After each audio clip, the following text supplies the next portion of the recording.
We're really excited to hear from the folks who volunteered about their bike audit projects, their reports. I invited them to speak for 5 to 10 minutes each, so we should have time for Q&A in between each presentation. So hold your questions for the end of their talk, or if you're speaking and you don't mind being interrupted, say that at the beginning. But I'll transition in between each. So Jeff, take it away. All right, let's share my screen here. All right, can everybody see that? Yep, perfect. Okay, cool. Just to give you a lowdown on Vermont Adaptive Ski and Sports, who we are, y'all can read. But we've been around for 38 years, providing recreational opportunities throughout the state of Vermont. We've had a massive growth in the past 10 years. And in this past year, we had provided 5,700 outings. We did run an economic impact analysis of those 5,700 outings, which we were surveying our participants' families, our volunteers, and that had a $10.3 million output from our organization to the state, which in turn had a $1.8 million tax implication to the state of Vermont. It's pretty nice to be able to go back to the state and say, hey, this is what we're doing, and yeah, we could use some more money. I'm going to move on. For those of you who do not know, Vermont is second in the country in recreational value to our GDP, behind Hawaii, and we don't have a volcano or an ocean. A lot of people are coming to Vermont to recreate. And so we've been on the forefront of making Vermont more accessible so more people will come to Vermont to recreate. We're within a 5-hour drive of 80 million people. This also includes Canada. It's one gas tank or two charges away from a quarter of our nation's population. So a lot of people are coming to Vermont. We have one of the largest mountain bike trail systems in the country per capita. We are largest. And we have just been working with the state of Vermont right now to assess trails. And part of this assessment was through the AARP grant, which helped fund us to do this assessments. We took the bike audit from an urban model to more of a trail model. We realized that over the past few years, we a lot of adaptive athletes are on three-wheel bikes, and then we realized that a lot of seniors and a lot of folks that are aging in our population are also on three-wheel bikes. So we have a couple really legit rail trail systems here in Vermont, and folks are starting to venture off of those rail trails. So the question is, will those three-wheel bikes fit on actual trails?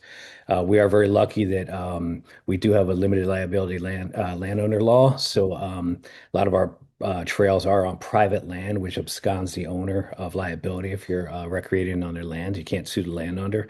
So that's huge for us, and that's every day is expanding trail access throughout the state with this law in place. There is a movement within our government as well, our state government, to also allow these landowners to not be taxed on that land. That's a little sticky point right now, but if that gets moved through, that's just going to explode the access for recreation in Vermont. So these are some of the bikes you'll see out on the trails. These are all e-assists. We started our adaptive mountain bike program in 2017. We did not have any e-assists, and our athletes and participants were going 2 to 3 miles, and they were spent at that point in time. And we realized we were going to the same trail systems every time, and so that's what kind of spurred us to like, hey, we can go further with an e-assist bike for an adaptive athlete. Some of these are hand crank bikes. Some of these are foot pedal recumbent bikes. It's all dependent on the participant and their mobility. We tend to work with a high percentage of spinal cord injuries, but a lot of these bikes might be of great use for somebody with MS or cerebral palsy or another neurological disorder as well. To create a sense of balance, and that also goes and translates into the aging population as well. So these are the things that we saw that this grant kind of spurred our ideas of like, hey, you know, we wanted to go ride bikes in the woods, but what else do we need along with that? Is there proper parking? Is there proper facilities? So we created an assessment process. We actually also tackled Vermont has a lot of legacy trails, and we have a lot of ledge, and we have a lot of rough terrain in Vermont. Some of the bikes are just not going to fit. Oh, good. Any question or something? Sorry, I'm just like rattling on. No, you're good. Okay, cool. So I'll just tend to keep rattling. If anybody has a question, jump in. Um, So we also wanted to say, hey, we're not building brand new trails, but we're assessing older trails. But we're also opening the eyes for the new trails of what needs to be taken care of for these bikes to exist. So we created an assessment process with a Vermont Mountain Bike Association and Kelly Brush Foundation, which provides equipment for those with spinal cord injuries. We're bringing in community members, we're bringing in trail stewards, we're bringing in trail owners, private landowners on this assessment process. We're telling them what we're going to be doing, and then we're inviting everybody to come out on the trail with us to take a look at the trails. Um, so we assessed three different locations in Vermont. We kept it all within one county because we kind of wanted to keep everything within a central zone, so we could point a finger to three different trail systems in the central part of the state that everybody can access. So those are the three areas that we decided on assessing. We get everybody together on the front end of our assessment. We talk about what's going to happen throughout the day. We also have an adaptive rider with us, or two adaptive riders with us.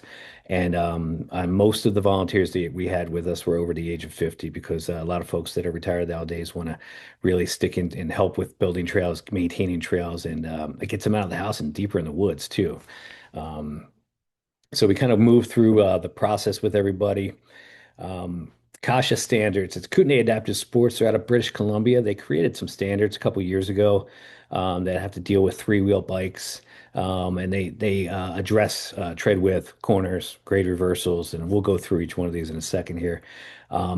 These standards they work out in British Columbia. They don't always work in different terrain options throughout the country. We've had some folks down in North Carolina say, it just doesn't seem that work that too well with us, and here in Vermont. But we're taking the framework of this and kind of molding it into the audit that we took and molded out of the urban environment. So we're looking at tread width. I carry a 40-inch piece of rope in my pocket. Most of the adaptive bikes are 40 inches or less wide. So we want to make sure that we can fit. That picture on the right was actually a U.S. Forest Service trail, and we sent that picture to the U.S. Forest Service prior to this administration, and they actually fixed the bridge for us within like 3 weeks, which is pretty cool. Um, we talk about corners and turning. Those bikes are about 5 feet long, longer than a two-wheel bike, so they turn differently. And corners sometimes tend to be canted, as you can see. So a lot of the four-wheel bikes that folks will be riding on rail trails or riding anywhere else, they have a higher center of gravity. So if they're on a high switchback turn, they'll have an area that they could tip over on. So what we're doing is we're taking photos, GPS located photos of each of these areas that have issues for the bike. Then we're assessing at the end of the trail, were there too many issues on that trail? Is that trail not going to go at all? Or were there two or three issues where it's a rock that needs to be moved or something that needs to be leveled out and that the trail does go? If the trail owner, the trail manager can get back in to make those changes. Grade reversal is another one. If you look at the bike here, the width of that bike and the length of that bike, sometimes you got whoop-de-whoops, which are pretty fun on two-wheel bikes, but they might not be too fun on an adaptive or on a recumbent bike because they're going to be too wide, too long. So that'll create a bucking sensation. So some of those trails just might not work. The other thing is that trails may work, but this is part of the trail. So we're trying to have that information on the front end so a rider knows what is coming at them on that trail. Camber and outslope. That bridge right there on the left is sketchy as hell. It was actually shake up and down when you rode on it. So we addressed that with the landowner. They actually went in and repaired it a couple weeks later, fortified it a little bit better. And outslope is also another area where we have bench cuts. We kind of bench cut into the side of the mountain for a bike to go through.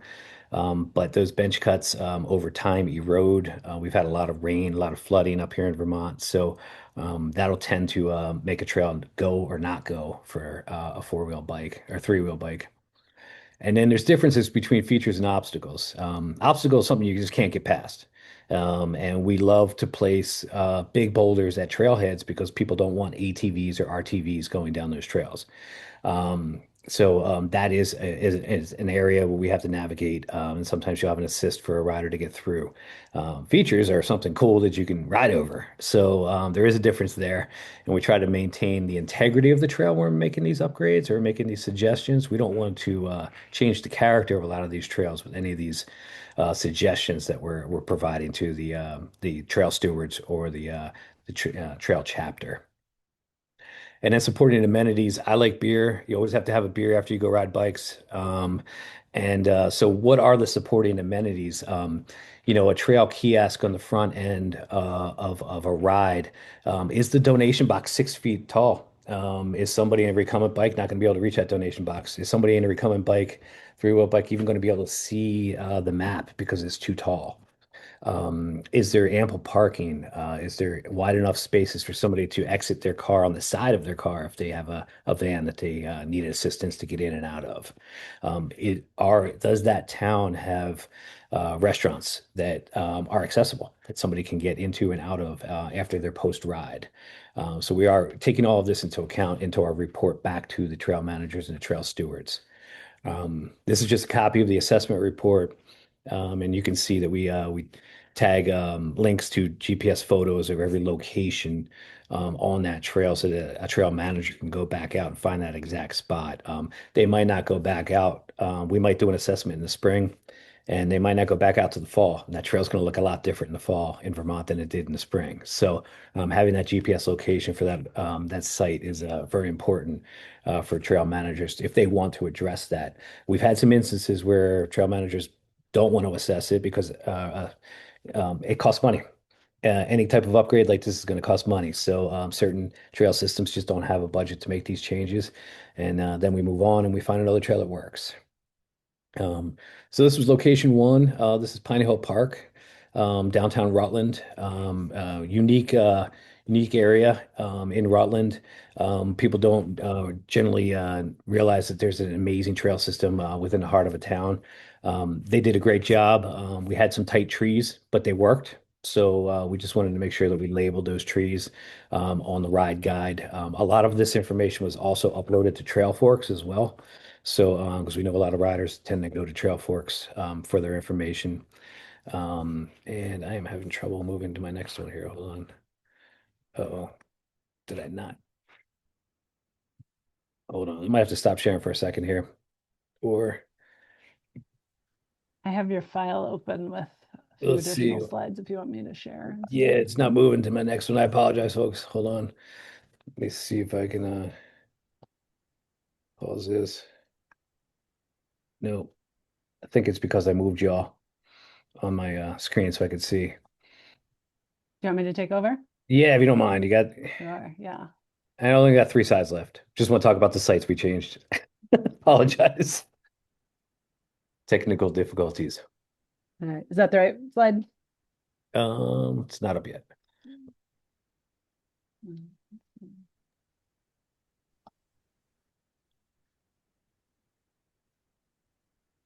There we go. How about now? Okay, there we go. Yeah. So, on the front end, good wayfinding is huge. We noticed that, at Pine Hill Park, every major intersection had the sign, so you knew where you were the entire time.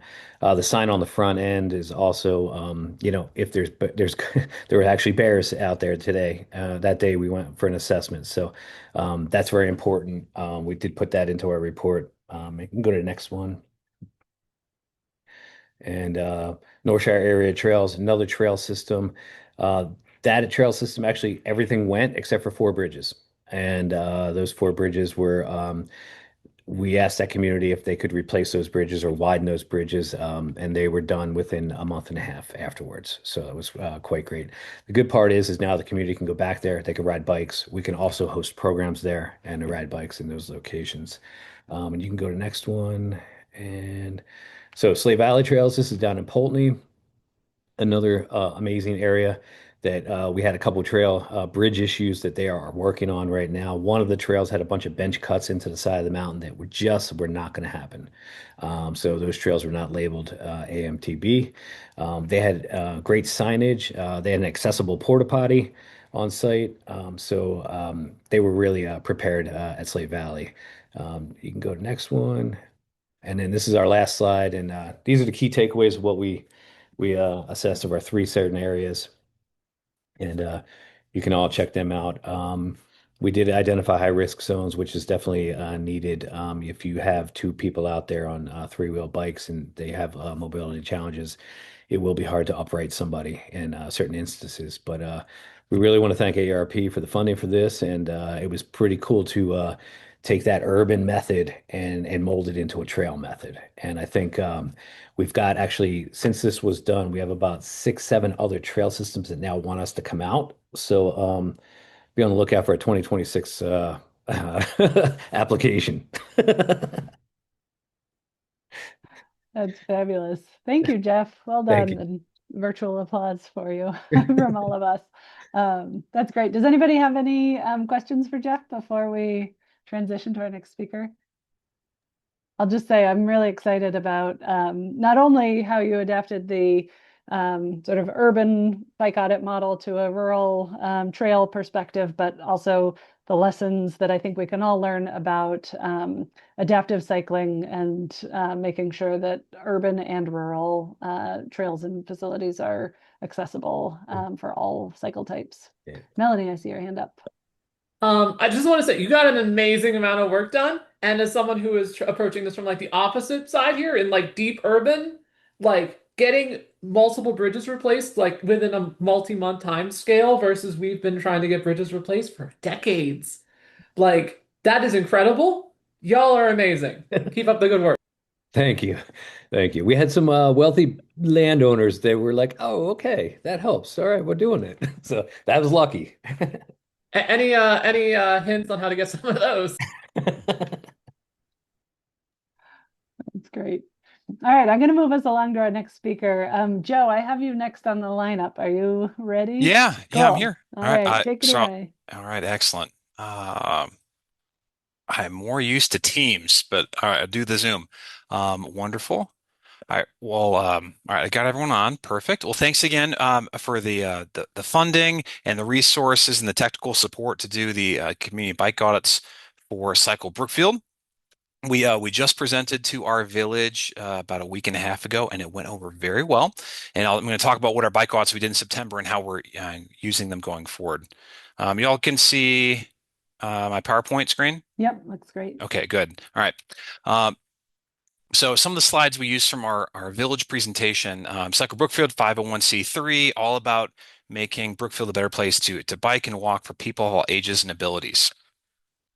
I just wanted to show here we did use the icons as part of the promotional resources across our social media and with our village. We hyped up that this really was like a prime selection. We should feel honored and we should not waste this opportunity with our village. So that's why we want to let know like we were among. I don't really know if it was among 10% of applicants, but I put in there because it sounded good. So we focused on three routes, north-south routes going through our village of 20,000 people. These three routes, Prairie, Maple, and Kemet accounted for 60% of all the bike crashes over 5 years in Brookfield.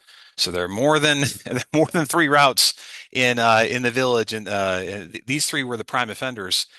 We have challenges here. We only have two signed bike routes in the village, but a lot of people use these to connect north-south, and they're posted 25 miles per hour, posted 30. They don't have a lot of vehicle traffic, but motorists are still going too fast, and we need to make accommodations along these roads to fulfill the goal of our active transportation plan from 2017. So for this, we did our bike audit on a Saturday back in September. We had 30 people aged 8 to 80.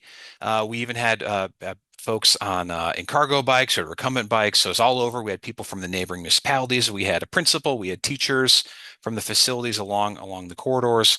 And I was able to delegate. So I didn't lead. I led the audit, but I didn't do the rides themselves. I was going back and forth with water between the three routes. And then we had a debrief at a centralized meeting location for the ride, where we put together a draft report. Just to give you a sense of the corridors, so these are either suburban or urban or outside of Chicago. Some corridors have on-street parking, some don't. Some are wider, some are narrow. There are some difficult intersections with some state roads that are higher volume that we have to cross, and so they presented challenges. I'm just going to show pictures from the ride as well. So after every 2 blocks or so, we stopped and went through our worksheet and marked out what we were seeing, took photos throughout the way. Here's some additional photos. We tested all the traffic lights for the PED signals that come up. Some motorists stopped and talked to us as to what we were doing. We also had the baseball speed pitch guns. So we stopped and we took speeds of vehicles throughout. So we're actually able to show the village, hey, I know you've said you haven't observed vehicles going above posted here, but we were taking speeds and the average speed was 6 or 7 above posted along this roadway. We're able to present that with data. Here's some more action shots. So at the end, we did our debrief with some sandwiches at our central meeting site, and we identified a couple things that we wanted the village to address in the active transportation plan update. Because the last one was done in 2017, the village has asked our nonprofit specifically, what should we do next? Where should we focus? And so we told them, you should focus next on the wayfinding or the directional signage for some of our neighborhood greenway streets. We have an amazing Salt Creek Greenway that's like 10 miles long, goes between counties. There's a neighborhood called Eight Corners that has a bunch of local retailers, as well as our nearby town, LaGrange and Riverside, schools and more. Then some of the roadways it made sense to evaluate for on-street bike lanes. For others, shared lane markings, given some of the low volume and lower speed streets, as well as bike parking. So we've been working with the village even before the bike audits to identify where bike parking is lacking, basically where people want to go, and we're seeing bikes locked to trees or left on the sidewalk. How can we better order them and encourage more people to safely leave their bikes and visit local stores and parks, as well as some recommendations for crossings of roads that are already under study. The Ogden Avenue, which is Route 66, probably heard of that one, as well as some railroad crossings as well for our village. We're bisected by a railroad as well that makes it really challenging. So we only have one grade separated crossing that's a pedestrian tunnel. Otherwise, you have to cross railroad tracks to get north-south in our village, and that can be really, really difficult on bike. Other things we identified, we're talking with the village about reducing speed on some of the lower trafficked streets. There's precedent for that as well. So we're going to work with the village on reducing speed, as well as incorporating bike lanes or other ways to take up that space. So motorists, we're not artificially lowering the speed limit to take up space with other curb extensions or bringing the curb line out, or some other improvements, again, bring speed down and make it easier for people to bike and cross as well, because there have been pedestrian crashes along through streets as well. We also made a recommendation for some other connections to our nearby village, kind of get around some one-way street problems too through a contraflow lane and some bike lanes. So at the end, we made this great pitch to the village. They're going to get our report at the end of the month, but they were very receptive to, again, hearing what recommendations can they include in their active transportation update, namely more bicycle parking and where, wayfinding and realizing some of the routes identified in the plan from 10 years ago, as well as how can they act on some of these infrastructure upgrades, like when they resurface 2 of the roads that we did the bike audits for, how they can incorporate crossing improvements and bicycle facilities along them. So this is our group shot at the end. We definitely we had the t-shirts. We wore them proudly. Also wore them at the presentation at Village Hall. So thanks again for the support throughout the process, as well as helping move along our recommendations for their village. Excellent. Thank you. Another virtual round of applause. Thanks, Joe. That's great. Really love to see all those images too of the audits themselves and those AARP shirts in action in the wild. Any questions for Joe? If not, I'm going to move us along. Oliver, you are up next from Bike Walk, North Carolina.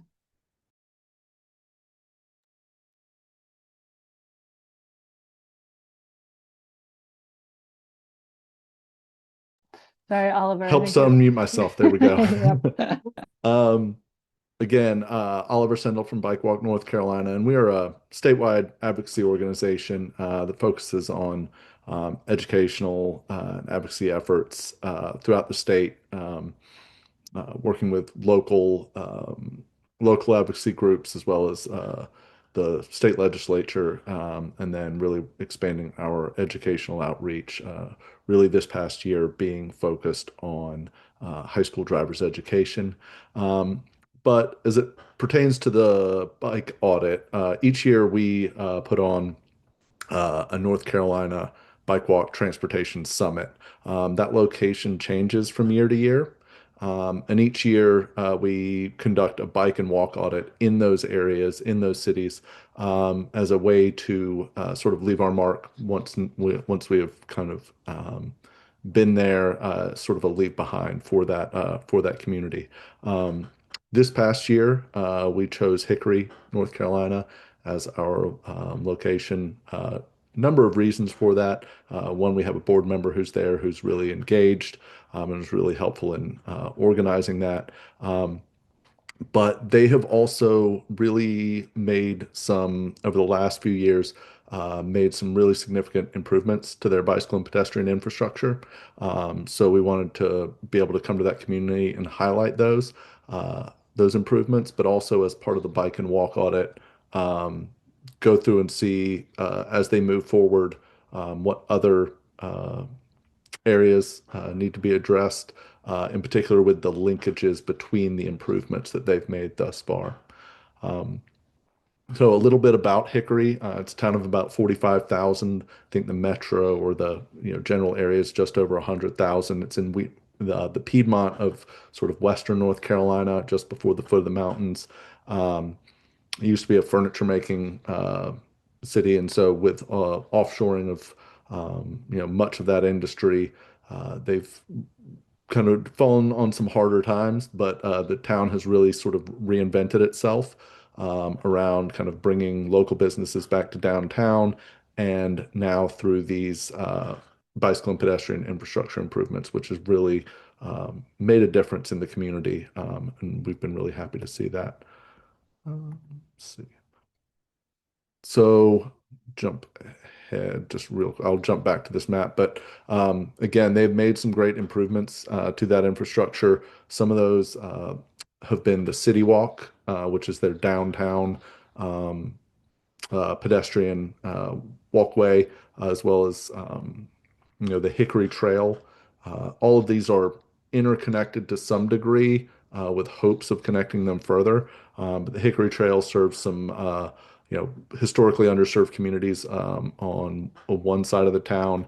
And then the Aviation Walk is an area out by the Appalachian State University Hickory campus, their airport, their minor league baseball stadium, and then the big piece there, which you saw earlier, the big component of that is the new pedestrian and bicycle bridge over Highway 421, or sorry, 321, which bisects the city.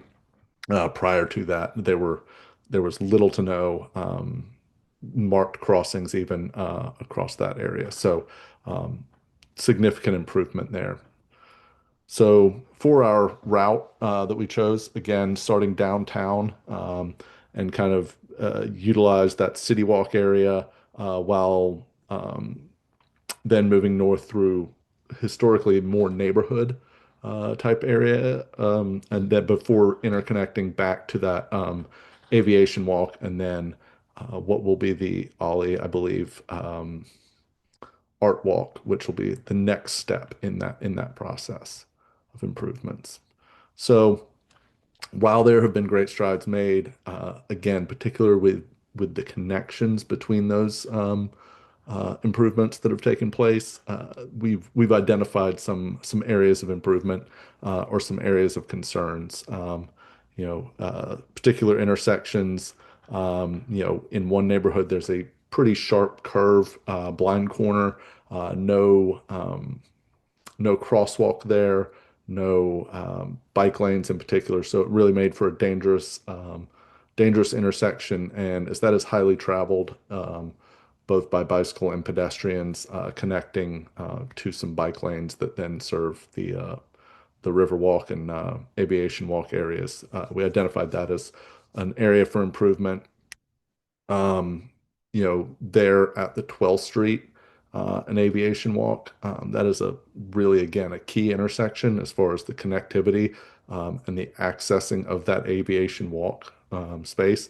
So there it is, very high volume traffic with no bicycle and pedestrian signal or crosswalk leading into that. So you have this amazing facility, this amazing pedestrian bridge and walkway connecting to one part of the town, but where that is accessed really has little to no infrastructure there for safety. So we've identified that as a potential concern or a significant concern. And then Winkler Park, which is the baseball stadium there, which is accessed again by the aviation walk. There's a really difficult turn from that path heading towards the airport and accessing that baseball stadium. So while these improvements have been made, even within those that new infrastructure, there are areas that we've identified that could still use some attention.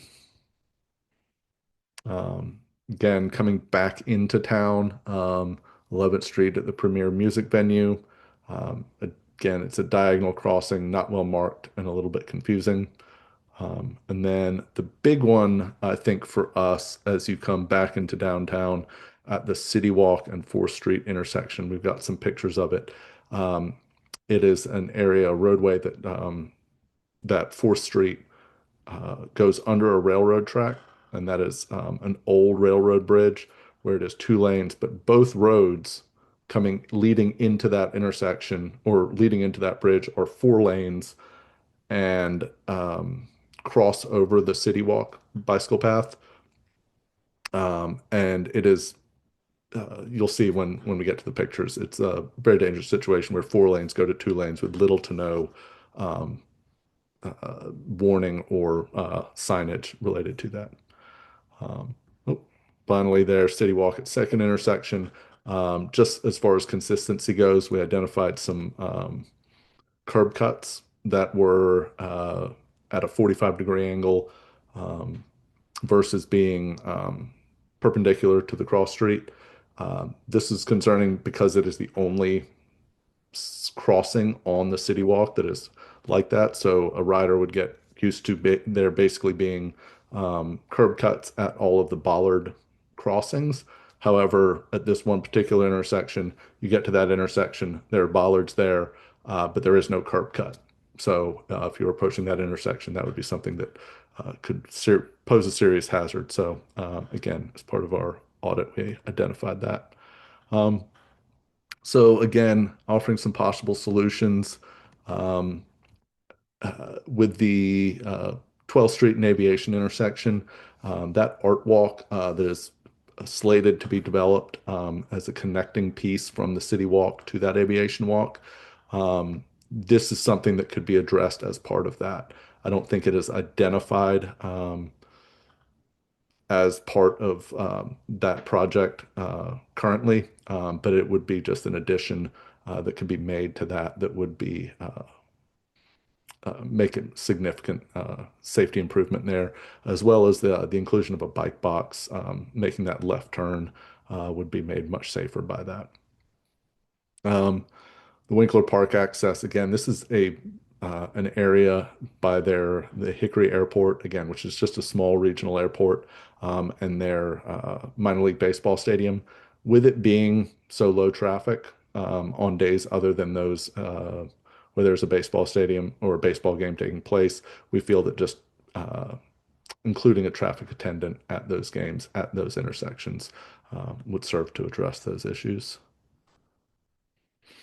And then here again, you see in the pictures there, the one on the bottom right, you see each of those 2 roads approaching that bridge goes from 4 lanes down to 2 lanes pretty quickly and dramatically. And with the City Walk trail on the north side of those railroad tracks, you can see where that could be a significant safety hazard. So a road diet leading into those into that bridge, kind of filtering and narrowing down that roadway in a less dramatic and abrupt fashion, or also with the inclusion of pedestrian refuge island at the crossing. And then finally, just a reconfiguring of that intersection that contained that 45-degree curb cut rather than the straight ahead curb cut that would just align and be consistent with the remainder of that city walk trail. And again, it was a great opportunity for us to get out and kind of share that with the community, the Hickory Paths, as well as the local bicycle club, both the advocacy group and the local cycling club. We're a part of this, again, brought in by our board member, Bruce Treader, who lives there in that community. It was a great opportunity. Again, the city of Hickory was really helpful in bringing the summit to that area. We found that sort of the mid-sized cities have really served us well in that regard. So they've, are eager to hear our feedback and believe that, with the level of engagement that we had with them leading into the summit, that this is something they will take with them as they move forward. Awesome. Thank you, Oliver. And thanks, Terry, for all your leadership at BikeWalkNC. It's been really fun for us to watch a statewide group take this concept sort of on the road in your state. And I'm curious if you have plans to continue doing this in other communities around the state going forward. And if there are specifics set yet, or if it's, any thoughts on that? Well, I'll go ahead and take that. So we do have in 2026, we have our dates identified for our summit, which will be September 17th through the 19th, and we will be in Carolina Beach for that event. Carolina Beach is a smaller beach community outside of Wilmington, North Carolina. But with it being a beach community, really a lot of bicycles and pedestrians there, particularly in season. But we have a good relationship. Again, we have a board member who's lives there locally, and she has really helped connect us, in particular with the police department. They've been great in sharing some of our signage related to some bike laws and safety initiatives that they're putting up and being really been engaged with kind of getting that messaging out, as well as our our North Carolina friendly driver program. There's some interest there in bringing that to the local schools as well as to the local police department. I will chime in with one quick moment here. I'm dropping a link in the chat for our newly released advocacy manual. So we want to improve the communication, and the bicycle audit toolkit really allows to gather this information, collect it in one space, and then what do we do with it? And this is part of our layered approach to empowering advocates across the state at the grassroots level. Awesome. Thanks for sharing that, Terry. I'm excited to learn about that. Cool. Any other questions for Oliver or Terry? Not, I'm going to move us along. And I'll just note this meeting does go till 4:15 Eastern. So if you had another conflict for that last 15 minutes, I hope you can stay on through all of our speakers, but wanted to make sure people saw that on their calendars, that we are scheduled to go for a little bit past the hour. Okay, Melanie, you are up next. Take it away.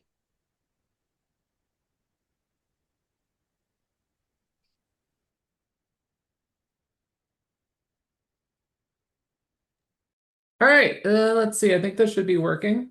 Yeah, looks great. Okay, and then I need the little control panel thingy jigger. Where'd that go? There we are.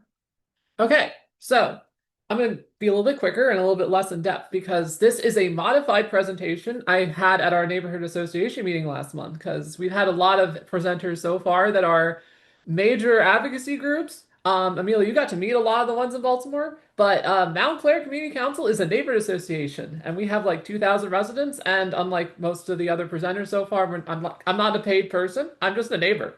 So, and I love the contrast here that we're going to have is that we're a highly urban neighborhood. I just added a slide. So this is the first slide. I showed my about 30 assembled neighbors at our last meeting, because I was talking about what we had, and I collected some testimony from them to put into the report I'm going to be sharing like in the next week.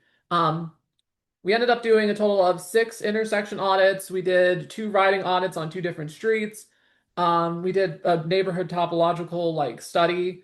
And then I personally bought a Telram, which is a little camera you can stick on your window, and it will count traffic for you because after doing 6 intersection audits and running out of paper every time because hundreds of cars is a lot, I figured, hey, we could probably get some useful data out of this. So I added a few slides for y'all to make this a little bit more sensible. This is Mount Clare. It is 16 blocks. We are, if you've ever been to Baltimore, you might know what Pratt Street is because it's the Inner Harbor. So that's where all the pictures, you get all the postcards of Baltimore. That probably includes the Inner Harbor, which is about half a mile down Pratt Street from us. So we have a lot of major roads around us. We have US 1 coming past our neighborhood. On this map, you can see on the right here that there's the yellow street is Carey Street. That's and then on the south there, we also have a railroad crossing that like a lot of like Joseph said, having a neighborhood next to a railroad is always a pain in the butt because you don't have a lot of crossings of it. So we have that issue. On the south side of this map, we actually have a 60-acre park with no pedestrian or bike connections to, which is theoretically 100 feet from some people's houses. So that's an ongoing conversation with the CSX. If any of y'all have dealt with them before, they are fun. But on the map, we did the 6 audits at 6 intersections, most of them on major, but we also did some internal to the neighborhood just for comparison. We did our riding audit along Stricker Street, which is about a 1-mile disconnected street. It goes all the way north to Harlem Square Park, which is why we picked it. It's also in Baltimore City's bike master plan as a bike street. So it's like we did it on Holland Street and Stricker Street. Holland Street is actually a bit north of us. It's not on this map, but they're both designated bike streets. So I got more people to come out to ride on those in a group because they're supposed to be the safe neighborhood, all age friendly streets, but they don't actually have any infrastructure. So we had fun. These are our numbers. We counted a lot of cars and a lot less pedestrians than you'd hope for, and a lot less cyclists than you'd hope for. The most critical thing that came out of this was that that little camera I got was able to indicate that Pratt Street traffic is the 85th percentile speed is over 40 miles an hour on a street that is signed for 30. But we know from the data that 40 miles an hour is lethal speed, and Pratt Street is like dense urban row houses with like residential frontage on it. So it has been a problem for a long time, and this just added some more data to it. So then I just gave us some conclusions about like what the observation data is. And the good stuff is, and here's all the photos I added these are all in the report. I just copy pasted them into this presentation for today. In the middle here, I just wanted to point out that we have a busted old corner store that got hit by a car and went out of business. And now there is just a lot of very appropriate graffiti on it about slowing down, and there's still a hole in the front. So that's great. So the top left is the intersection of Pratt Street and Fulton Avenue, which is the most dangerous in the neighborhood. It's like crazy. Bottom left, you see it backs up in the intersection. People are trying to bike through actively moving cars. Top right is in our neighborhood. We have like corner stores. But then like we have weird intersections where you have like 8 directions of traffic and old legacy 19th century street layouts. But we also had in the bottom here, you might notice quite a few cyclists. We had Bike Party come through, and I don't want to say that it was like exclusively the responsibility of doing the audit that we got Bike Party come through. They come through regularly. Bike Party is a monthly group bike ride in Baltimore. It's at the end of the month, and you get to ride it with usually the turnout's somewhere in the neighborhood of 500 to 1,000 riders. Obviously, a little bit less in the winter and summer, but like August, perfect time. So if anyone is interested, I didn't put the video in here because it's 6 minutes long to record the entire bike party coming through, but Carey Street's in our neighborhood, and in August, they came through with 1,000 people, and we had cars trying to drive through, hundreds of cyclists. Very funny to watch, very fun. This is one of the streets that has a partial bike lane on it, which is interesting, and you can see parts of it in the bottom right photo here, we have like bollards. It's not technically signed for a bike lane. It's discontinuous with anything else. It goes under this bridge and that's it. But we kind of have one. But this is one of the streets that we talk about like desperately needing this kind of infrastructure. Um, Here's some data from that camera I talked about with the 85th percentile speed. It's reported in kilometers per hour because Telerams are from our European product, but they're very handy little cameras and they're only about $200. So that's what part of our grant went to, which was very generous of AARP, and we're very thankful for it because this data has led to it has helped support what is on the right here. This is a city appropriation that just went in this month for $1 million to be moved into traffic calming. And part of that is going towards a cycle track on Pratt Street that we have been advocating for years, but we have more data now. The bike audits helped. We added them in. We got the bill sponsored. Hopefully it's going into next year. It's going through the city council. It needs to get into the budget. It needs to get approved, and all the other stuff happens in the bureaucracy. But we may be getting a 3-mile long cycle track on Pratt Street, which would be incredible for the neighborhood, incredible for the city. And we're also getting additional like bonuses that came from it's part of the citywide like Vision Zero towards Zero work. But having the data has helped support getting like, I talked to the planner from the city and she was like, I don't know if we're going to get funding for it because we're competitive on everything else. And while traffic calming is valuable, people will argue for everything being valuable. So it seems we're looking optimistic on this. So I'm very happy and excited. So I have this was the last slide I put for the neighborhood last month. So it includes like reaching out to the city, and then we got the bill basically in a couple of weeks. So stuff moves fast, and we're looking forward to more grant opportunities, possibly from AARP, possibly from elsewhere, but we're going to get a lot of those Telerams. They are amazing. I recommend everyone look into it if that's an option for you, because they're not really good at counting pedestrians or cyclists, but they seem to be really good at counting cars going too fast. And they're like $200 a pop. It's really like, and then it's just online. It's public data. This is a QR code is this the QR code for I think this might be the QR code to look at the Telegram data, or that might be my email address. I think that's the email address. And then that was my presentation. So that's what we did. Amazing. Thank you, Mel. That's awesome. And Anna actually quickly Googled that camera and sent me the link, and I put it in the chat for everyone. So yeah, I didn't know about that specific one, so I'm really excited to learn about that. And yeah, this is the QR code for the camera. Cool. Thanks. Chris, this is specific to like our camera on Pratt Street. It's a public link. I can actually share it in the chat. Cool. Nice. Okay. Chris, go ahead. Yeah, Melanie, awesome presentation. Congratulations on your great work. I was just curious, and sorry if you mentioned it and I missed it, but did you have a sense and were able to sort of target that neighborhood traffic calming funding piece of things, when you were going into this process, or was that something that kind of organically emerged from the work that you did? So part of the application for the grant this year was because I knew DOT was looking at the area geographically. So like they were talking about doing studies in about 6 neighborhood area, like about a square mile around our neighborhood. But getting the data from the grant, from the bike audits, from getting the neighbors out to participate, I think really helped contribute to prioritizing getting and then the data from the camera, and that is my doorbell ringing, and I'm sorry about that.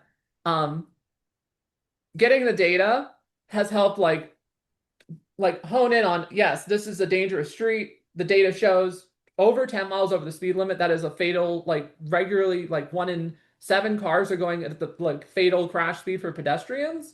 And then we also, I didn't include it in here because I probably should have, but I set this up over the weekend. Dozens of photos of people, riding bikes, riding wheelchairs, riding scooters up and down Pratt Street. It's a one-way though. It's a 2-lane one-way going downtown. So there are people going the wrong way on a one-way, with people going 40 miles an hour, riding assistance devices, kids in groups. It is the Wild West out here in West Baltimore sometimes. So getting quantifiable data to support getting the work done seems to have really expedited it, and I'm really optimistic about it getting done next year. Awesome. I hope you keep us posted. Will do. Awesome. Okay, I'm going to move us along. Our final speaker, last but definitely not least, Rick, welcome. And I told Rick he didn't have to do slides. He has an awesome PDF report, so he's going to share his screen and show off the full report. So welcome to the stage, Rick. Thank you. Let me just get this going.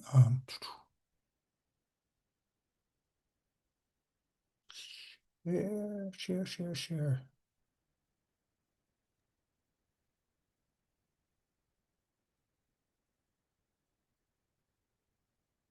How's that? Looks good. Okay, good. I did not get to put a slide presentation together, so I will be running through 30 pages of text, trying to make it interesting. So Newburyport is, as I mentioned earlier, it's a small city on the Merrimack, at the mouth of the Merrimack River, up in the corner of Massachusetts, next to New Hampshire, the Atlantic Ocean on our right. You can see in this map the I-95 to New Hampshire and Maine. We're north of an hour north of Boston.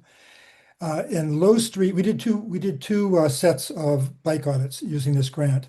We did a riding audit of Low Street, and we did a off-bike audit of half a dozen intersections on the High Street, which is a little bit higher, just to the right of Low Street here. So Low Street connects from Route 113 and next to the interchange of I-95 down to US Route 1 on the east. It's about 2 miles long. We did this on September 9th and 10th. We did it in 2 sections. And just want to show you the outline of our report. Because this is such an important road for us, we decided to spend a lot of time incorporating all the information that we knew about the road. So we have a description of the road. We talk about traffic volumes and speeds. We recap some previous studies that have been done and plans, and talk about some current improvements that are being proposed. And that takes up about the first 10 pages, the first 9 pages of the report. I'm just going to quickly show you what we did. We talked about the traffic volumes that have been reported and how this Low Street relates to some of the other streets in the city in terms of traffic volumes. Low Street is the only street under city control that has a speed limit higher than 25 miles an hour. All the other streets there's a default 25-mile-an-hour speed limit. There are a couple of state roads that have higher speed limits, but for historic reasons, Low Street only has a 30 and 35-mile-an-hour speed limit. And we see people, the average speed is pretty good, pretty close to the speed limit, but we do see some maximum speeds that approach or exceed highway speeds. And this is kind of troubling, particularly because there's a hospital entrance, several schools, recreation areas along this road. So it's an important place to have safety for bicyclists and pedestrians. There were some plans done back a number of years ago with prioritizing streets for improvements around the city. And Low Street was the subject of 5 sets of recommendations. Really, none of them have been implemented yet. So we wanted to reiterate that the work that had been previously done and emphasize how important it was. A couple of years ago, Newburyport Livable Streets did a bicycle and pedestrian network plan that was trying to build on previous studies and identify areas where improvements would be needed to make it better for biking and walking. So we incorporated those informations. And we've also, as an organization, done a number of walk audits. And 2 of those are on different sections of Low Street that we did in 2023 and 2024. So we referred to those as well. These are our first bike audits, so we're excited about the opportunity to do that and to build on those. There's a recreation center that is being built as we speak across the street from the middle school and around the corner from a charter school, and that's going to have some bike and pedestrian improvements, including the creation of bike lanes, which don't exist on Low Street anywhere, and shortened pedestrian crossings with a pedestrian hybrid beacon. we've applied for funding for a Safe Routes to School project in the middle of the corridor, and that is going to be probably constructed in about 2 years. The planning is just beginning on that. And then there's a multifamily housing development that is going to be adding over 200 units on the western part of the corridor, and we're looking for pedestrian and bicycle improvements as part of that. So what we did is we took the 2-mile corridor and we broke it into 2 pieces, the west piece and the east piece. Each one took about an hour for us to do as a riding audit.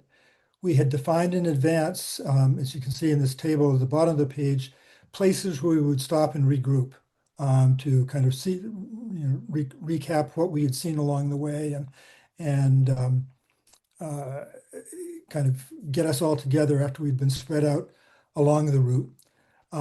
We all had segment maps and worksheets and clipboards, and so we were all taking notes along the way, taking photographs, and then recapping at each stop. We had I don't know, 10 or 12 volunteers who were taking part in the audits. Some of them, about half of them, were members of our group, and most of them were able to do both days. We're really excited that 2 of the members were subsequently elected to the city council, and they're taking office in a couple of weeks. And so they're really excited, and I think that they'll be really good advocates for us as we move toward moving these proposals forward. As you can see in the photograph in the lower right hand corner is someone, possibly me, maybe somebody else, filling out one of the maps, taking notes on it. So we made some general observations that applied to the entire corridor. There's talking about the characteristics of the roadway, the lack of good bicycle infrastructure with very inconsistent shoulders for bicycles. One of the concerns we noticed at least one intersection was the impact of right turn on red on bicycle safety. And so we just wanted to highlight that as a concern. There are really inadequate crosswalks along this whole corridor, and we identified 3 locations where there should be more crosswalks generally. And we talked about the conditions of the crosswalks, whether there were tactile pads, whether the crosswalk terminated in grass or in a curb. So that even though we have some crosswalks, they're really not up to standard in many cases. Maintenance of the shoulder, and then we talked about our observations. There were very few bicyclists on the corridor. Most of them were kids riding on the sidewalk, and there's a sidewalk on only one side of the street, so it's very limiting. And then from there we moved into looking at each of the segments of the corridor. We have on the top here is an example of one of our maps that we used for recording information. The western portion of the corridor, roughly half a mile, is a kind of a commercial strip area and lots of turning movements, very little accommodation for either bicyclists or pedestrians.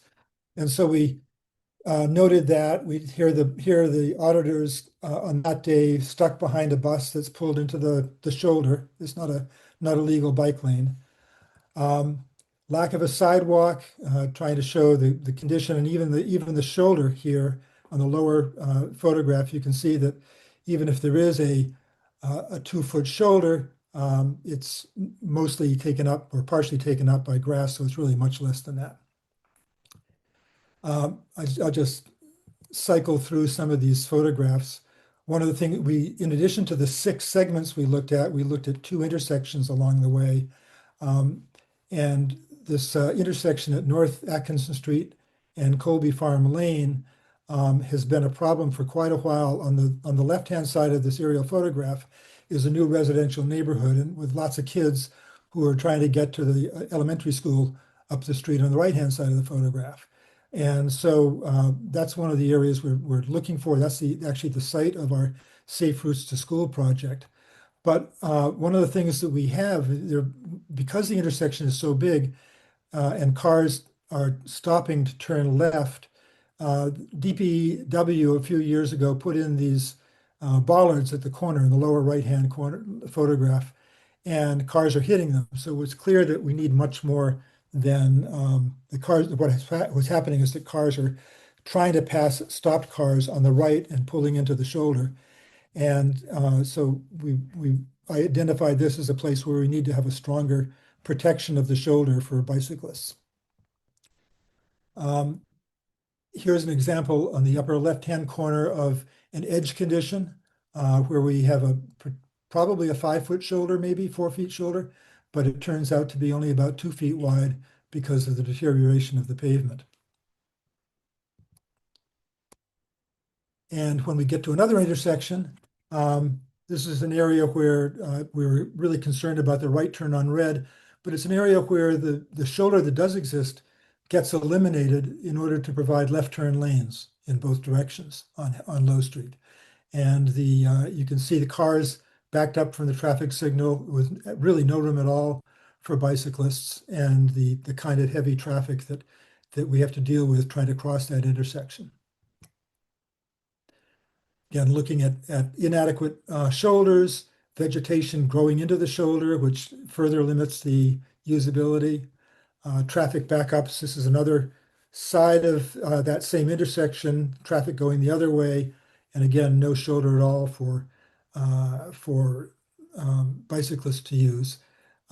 We also noted sunken utility structures, drain grates where there is a shoulder or in the area where the bicyclists would be riding, which makes it dangerous for cyclists. So I'm just going to skip ahead to another area. This is in this set of photographs. This is the Route 1 intersection. So in the far right-hand corner, well, in the distance on the left-hand side, the far right-hand corner of the right-hand photograph is Route 1. And on the photograph on the left is the access to our rail trail. These photographs are taken from the rail trail bridge that crosses over Low Street. And unfortunately, we've got a great rail trail. We've got a pretty good connection to Low Street and no way for bicyclists to get safely onto that rail trail connection. They have to actually drive through a private driveway, ride down the sidewalk, and make a sharp right onto it if they're coming from the east. So it was one of the key things that we highlighted. So we made a number of recommendations. Generally, I mean, I think there are suggestions for recommendations spread throughout the report, but the key recommendations we wanted to make was, first of all, to reduce the speed limit on Low Street to 25 miles an hour. This street does, as I mentioned earlier, provides access to 3 or 4 schools, a coming recreation center, a major recreation field, an ice skating rink, all sorts of potential destinations for young people. And yet it's the only street that is under the jurisdiction of the city that has a speed limit higher than 25. So that's one of our key recommendations. Another one is to reallocate lane widths to create more space for bicycles. We wanted to reduce lane widths to a maximum of 11 feet and less where possible. We gave one example here of how to allocate some existing space to create where there are 1-foot shoulders to reduce the lane width and create 4.5-foot shoulders in each direction, or actually it should be 3.5-foot shoulders, I think, in each direction, which will make it possible for bicyclists to go through that intersection. That was the intersection that I showed you where the cars were backed up in both directions with no space for bicycles. We wanted to, at several locations, want to protect bicyclists at intersections, particularly from cars that pass stopped cars, where cars are stopped to turn left. Other cars are trying to pass them on the right and going into the shoulder. So we wanted to look at, there were 3 locations where we thought that it was really important to provide some protection. We talked about maintenance of the shoulders, get rid of the debris, replace the deteriorating pavement, and fix holes and so forth. And then adding 3 crosswalks along the corridor, and then creating a bike-friendly entrance to the rail trail. And that is it. Awesome. Thank you, Rick. That's excellent and really fun to see that full report. It's a really impressive effort to, not only coordinate the audits with all those volunteers, but to create such a great, thorough resource for your community. So looking Yeah, forward to. my next challenge is to write the report for the High Street Bike Audits. Nice. Yeah. Yeah. Well, good luck with that. Thank you. And I just love the range today of seeing the presentations and the report, and hope that all of you feel sort of inspired to copy each other and think about how you can use what you saw from each other's presentations and reports to potentially influence change in your communities. So I know we're at time, but I just want to plug a couple of resources, and I will email all of these out as well. But just to mention them, the League has been expanding our resources around bike audits. So that first link in the chat is our new resource page around bike audits. There's also a map that we're hoping to add more and more reports to. So those of you who have given us permission will add your reports to it. And you can also fill it out yourself. There's a form. We would love to see as many of you as possible at the National Bike Summit in March. You can learn more and register online. We have a mini grant program of our own, the Community Spark Grants, and it's actually open for submissions right now. The deadline's coming up in early February, I believe, and no, late January. The Bicycle Friendly Community Program is a great resource for communities of all shapes and sizes. And for those of you who are wearing your advocacy hat, we have a advocacy toolkit. I was inspired to include this by Terry. So Terry, I'm really excited to see what you guys have developed and encourage folks to look at both. This is a free resource on our website. There's a sort of option to donate through our site, but you can download it for free. And then please keep in touch with us, sign up for our newsletter to keep an eye on other opportunities from the League. And we would love to hear progress on your bike audit projects and all the infrastructure that gets improved and the lives that are changed in your communities thanks to your hard work. So please do keep in touch with us. We would love to see you on future League events and calls. And yeah, I really want to thank you all again for being here today and for all the hard work you're doing in your communities. Any final comments from anybody else? Awesome. I will close this out. Thank you again, everybody. Congrats to those who are finished. Good luck to those who are just about at the finish line. Thank y'all. All right, you. take care. Yeah, congratulations. Thank you. Bye, everybody. Bye.